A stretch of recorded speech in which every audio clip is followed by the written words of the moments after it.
आज वज़ीर आज़म पाकिस्तान जनाब इमरान खान साहब ने 20 करोड़ पाकिस्तानियों की तर्जमानी की है कि अगर अमन की बात करोगे तो अमन से बात होगी, अगर जंग की बात करोगे तो जंग की बात होगी।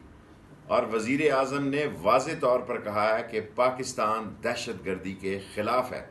और इमरान खान ने एक वाज़े मैसेज दिया है कि आज सारे हिंदुस्तान के मुसलमानों पर जो जुल्म व सितम ढाया जा रहा है उसकी वजह वो मसला कश्मीर है जो इक़वाम मुत्तहिदा की करारदादों के मुताबिक हल चाहता है। लेकिन इमरान खान ने एक वाज़े पैगाम दे दिया है, हमने चूड़ियाँ नहीं पहनी हुई, हमारे लिए पाकिस्तान जिंदगी है, पाकिस्तान मौत है।